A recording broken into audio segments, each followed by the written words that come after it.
Metroid Prime is a video game developed by Retro Studios and Nintendo for the GameCube console. It was released in North America on November 17, 2002, and in Japan and Europe the following year. Metroid Prime is the fifth main installment and the first 3D game in the Metroid series. Because exploration takes precedence over combat, Nintendo classifies Metroid Prime as a first-person adventure rather than a first-person shooter. On the same day as its North American release, Nintendo also released the Game Boy Advance game Metroid Fusion, marking the return of the Metroid series after an 8-year hiatus following Super Metroid. In 2009, an enhanced version was released for Wii as a standalone game in Japan and as part of Metroid Prime trilogy internationally. Metroid Prime is the first of the three-part Prime storyline, which takes place between the original Metroid and Metroid 2, Return of Samus.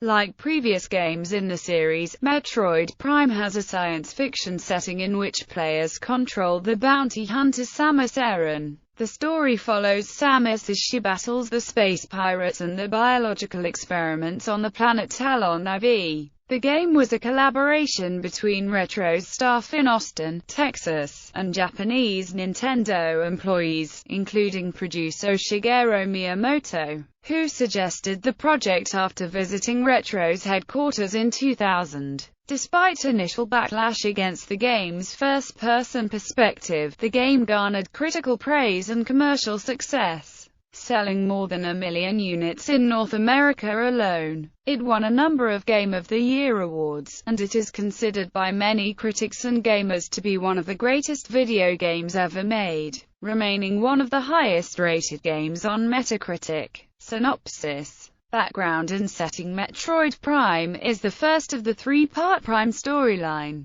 Retro Studios wrote an extensive storyline for Metroid Prime, which was considered a major difference from previous Metroid games. Short cutscenes appear before important battles, and a scanner in the heads-up display extracts backstory-related information from objects. The Prime trilogy is set between the events of Metroid and Metroid 2, but according to some sources, including Gradienter, Brazil's former Nintendo distributor, and the Nintendo Power Comics adaptation of Metroid Prime, the events in the Prime games occur after Super Metroid. The Brazilian publicity states that the Phazon meteor is a piece of Zebes, which was destroyed after Super Metroid. In Metroid Prime 3, Corruption, however, it was confirmed that the meteor was a Leviathan from the planet Phase. The game takes place on planet Talon IV, formerly inhabited by the Chozo race. 5 decades before the game's events, the Chozo civilization fell after a meteor collided into Talon IV. The said meteor contaminated the planet with a corrupting substance that the space pirates named Phazon, and also brought with it a creature known to the Chozo as the Worm. A large containment field emitter of the artifact temple in the Talon overworld area was designed as a seal to the meteor's energies and influence within the crater where it landed, which the space pirates attempt to disable or bypass in order to gain better access in order to extract the Phazon. The containment field is controlled by 12 Chozo artifacts that are scattered around the planet. The player assumes the role of the bounty hunter Samus Aran, who receives a distress signal from space pirate frigate Orpheon and travels to Talon IV to investigate and stop the space pirate activity she found. Her investigation leads her to stop the space pirates from exploiting Phazon and stop the spread of Phazon on Talon IV. Plot. Samus intercepts a distress signal from the space pirate frigate Orpheon, whose crew have been slaughtered by the pirates' own genetically modified, experimental subjects. At the ship's core, she battles with the Parasite Queen, a giant version of the tiny parasites aboard the ship. The Parasite Queen is defeated and falls into the ship's reactor core, initiating the destruction of the ship. While Samus is escaping from the doomed frigate, she encounters a cybernetic version of Ridley called Meta Ridley. During her escape, an electrical surge and explosion destroys her suit upgrades, forcing her to revert to her original power suit. Samus escapes the frigate and chases her nemesis in her gunship towards the nearby planet Talon IV. Samus initially lands on Talon IV at a rainforest location referred to as Talon Overworld. After a brief period of exploring, she discovers the Chozo ruins, the remains of the Chozo civilization. After further investigation, Samus learns that many years ago, the planet was struck by a meteor, which carried with it a substance the Chozo and space pirates call phazon. The meteor also contained a creature called the Worm. The Chozo built an artifact temple over the crater to contain the worm, and to stop the phazon from spreading over the planet. The temple's sealed entrance is controlled by 12 Chozo artifacts, which must be found to gain access to the crater. After obtaining the various suits in the ruins, Samus finds her way to the Magmor Caverns, a series of magma-filled underground tunnels, which are used by the space pirates as a source of geothermal power and connect the game's areas together. Following the tunnels, Samus travels to the Phendrina Drifts, a cold, mountainous location which is home to an ancient Chozo ruin and space pirate research labs used to study Metroids, as well as ice caves and valleys home to electrical and ice creatures. After obtaining the gravity suit in Phendrina, Samus explores the interior of the crashed Orpheon, then infiltrates the phazon mines, the mining and research complex which is the center of the space pirates' Talon IV operations. Here she battles phazon-enhanced space pirates and obtains the phazon suit after defeating the monstrous, phazon-mutated Omega Pirate. During her exploration of Talon IV, Samus finds the 12 keys to the artifact temple and lore recorded by the Chozo and the space pirates, providing insight into the history of the planet and the two races' colonization of it. As Samus puts the final key in place, Meta Ridley appears and attacks her. Samus defeats it with help from the temple's defensive artillery. The Chozo artifacts and phazon suit allow Samus to enter the impact crater, where she finds the so-called worm, the Metroid Prime, the source of the phazon on Talon IV. After she defeats it, all the phazon on Talon IV disappears, but the Metroid Prime absorbs Samus's phazon suit in a final effort to survive, reverting her armor to the gravity suit. Samus escapes the collapsing crater and leaves Talon IV in her ship. In a post-credits scene, only viewable if the player has collected all of the items, Metroid Prime uses the phazon suit to reconstruct its body, becoming the entity known as Dark Samus, one of the antagonists of Metroid Prime 2, Echoes and the main antagonist of Metroid Prime 3, Corruption. Gameplay. As in previous Metroid games, Metroid Prime takes place in a large, open-ended world in which regions are connected by elevators. Each region has a set of rooms separated by doors that can be opened with a shot from the correct beam. The gameplay involves solving puzzles to reveal secrets, platform jumping, and shooting foes with the help of a lock-on mechanism that allows circle strafing while staying aimed at the enemy. Metroid Prime is the first game in the Metroid series to use a first-person view instead of side-scrolling, except in Morph Ball mode, when Samus's suit transforms into an armored ball and the game uses a third-person camera. The protagonist, Samus Aran, must travel through the world of Talon IV searching for 12 Chozo artifacts that will open the path to the phazon meteor impact crater, while collecting power-ups that enable the player to reach previously inaccessible areas. The various suit, for example, protects Samus' armor against dangerously high temperatures, allowing her to enter volcanic regions.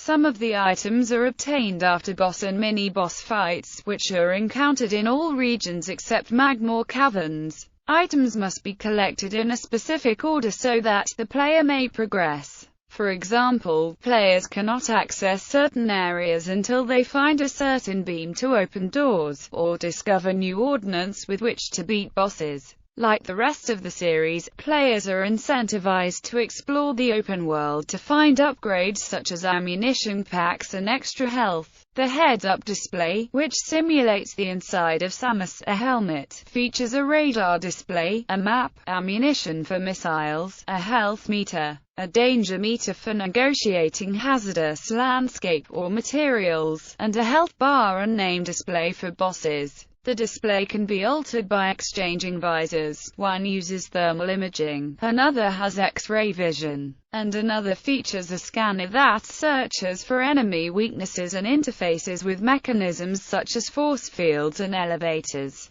Metroid Prime introduces a hint system that provides the player with clues about ways to progress through the game. Items throughout the game, players must find and collect items that improve Samus's arsenal and suit, including weapons, armor upgrades for Samus's power suit and items that grant abilities, including the Morph Ball which allows Samus to roll into narrow passages and drop energy bombs, and the grapple beam which works by latching onto special hooks called grapple points, allowing Samus to swing across gaps. Unlike those in earlier games in the series, the beam weapons in Metroid Prime have no stacking ability, in which the traits of each beam merge. Instead, the player must cycle the 4 beam weapons. There are charge combos with radically different effects for each. Items from previous Metroid games appear with altered functions. Art galleries and different endings are unlockable if the player collects a high percentage of items and scan visor logs.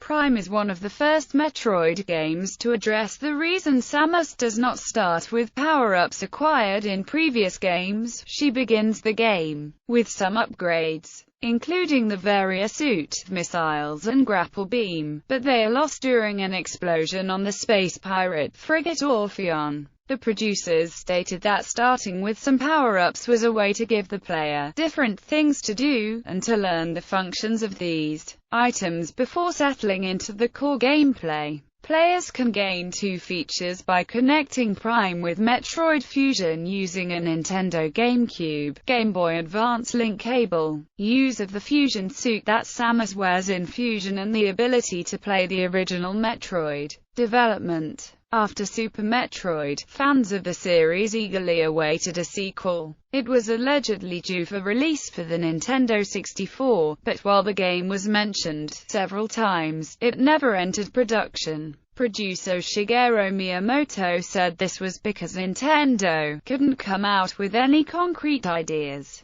Metroid co-creator Yoshio Sakamoto said that he considered creating a new installment for the Nintendo 64, but was not interested in being part of its development, mainly because of the console's controller. He said, "I just couldn't imagine how it could be used to move Samus around." Sakamoto also said Nintendo approached another company to make an N64 Metroid, but the offer was declined because the developers thought they could not make a game that could equal Super Metroid's standards. Metroid Prime was a collaboration between Retro Studios and important Nintendo EAD and R&D1 members. The overall game design was a collaborative effort, while the art and engineering was done entirely at Retro, and the music was fully handled in Japan. Retro Studios was created in 1998 by an alliance between Nintendo and Iguana Entertainment founder Jeff Spangenberg.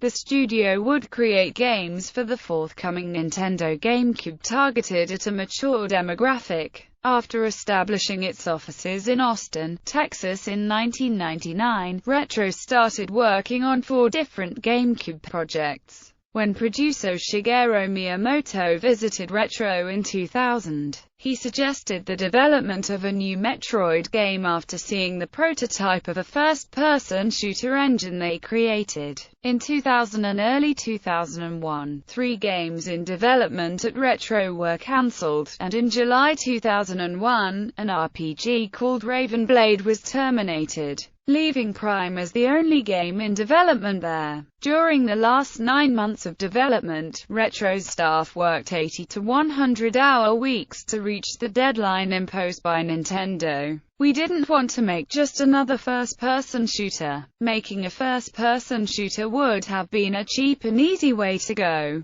but making sure the themes and concepts in Metroid were kept was something that we wanted to do, and translating those things into 3D was a real challenge. For example, translating the Morph Ball was one of the hardest things to do. Michael Kelbar, Retro Studios president since 2003. The Japanese crew, which included producers Miyamoto, Kensuke Tanabe, Kenji Miki, and game designer and Metroid co-creator Yoshio Sakamoto, communicated with the Texas-based studio through emails, telephone conferences, and personal gatherings. The game was originally planned as having third-person perspective gameplay, but after Miyamoto intervened, this was changed to first-person perspective and almost everything already developed was scrapped. The change from third-person perspective was prompted by camera problems experienced by Rare Limited, which was developing Jet Force Gemini. According to game director Mark Pacini, Miyamoto felt that shooting in third person was not very intuitive. Pacini also said that exploration is easier using first person.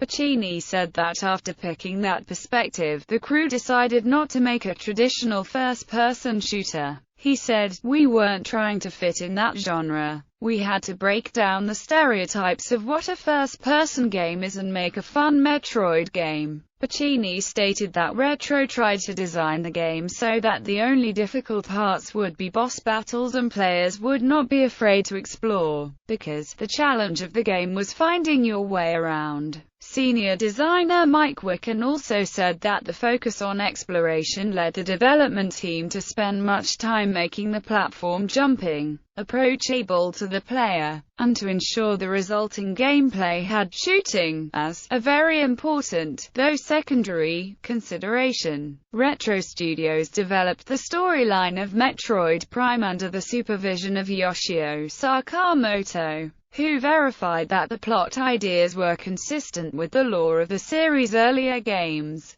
The developers intended that Kraid, a boss from Metroid and Super Metroid, would appear in Prime. Designer Gene Cola modeled and skinned him for that purpose. However, time constraints prevented Kraid from being included in the final version of the game. The development team considered implementing the speed booster power-up from Super Metroid but concluded it would not work well because of the first-person perspective and limitations imposed by the scale of our environment, and discarded it. The first public appearance of the game was a 10-second video at Space World 2000. In November of the same year, Retro Studios confirmed its involvement with the game in the job application part of its website. In February 2001, the game was confirmed by Nintendo, which also announced that because of its emphasis on exploration and despite the first-person perspective, Metroid Prime would be a first-person adventure rather than a first-person shooter. In May 2001, the game was showcased at E3 2001, with its name confirmed as Metroid Prime. The first views of the game drew a mixed reactions from fans because of the change from 2D side-scrolling to 3D first-person navigation. Audio Kenji Yamamoto, assisted by Koichi Kuma, composed the music for Prime. The soundtrack contains arrangements of tracks from previous games in the series because Yamamoto wanted to satisfy old Metroid fans.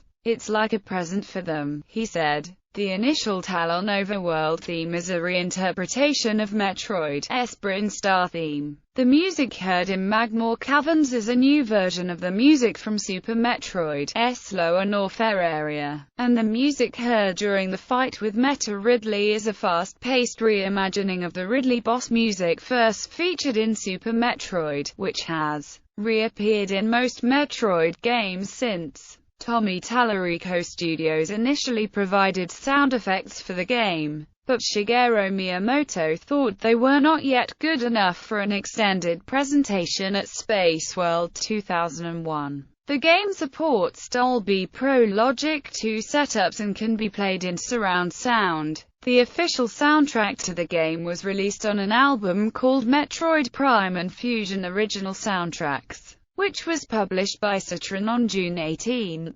2003. Versions Prime was released for the GameCube in 5 versions. The original North American and Japanese NTSC versions and the second North American version, which contained minor changes, all used a loader that sometimes caused the game to crash in specific rooms. The European PAL version resolved these glitches and contained altered elements of the gameplay to prevent sequence breaking, a slower loader that prevented the occasional crashes, slightly different story details, and narration in the opening and closing scenes. Some of these changes were carried over from the PAL version to the NTSC region's Player's Choice re-release, along with additional changes not made in other releases. This version, which was bundled with a silver GameCube, also contained a second disc featuring a preview trailer and a demo for Metroid Prime 2, Echoes, a timeline of Metroid games, and an art gallery. Metroid Prime was re-released in Japan in 2009 for Wii as part of the new Play Control series. It has improved controls that use the Wii Remote's pointing functionality.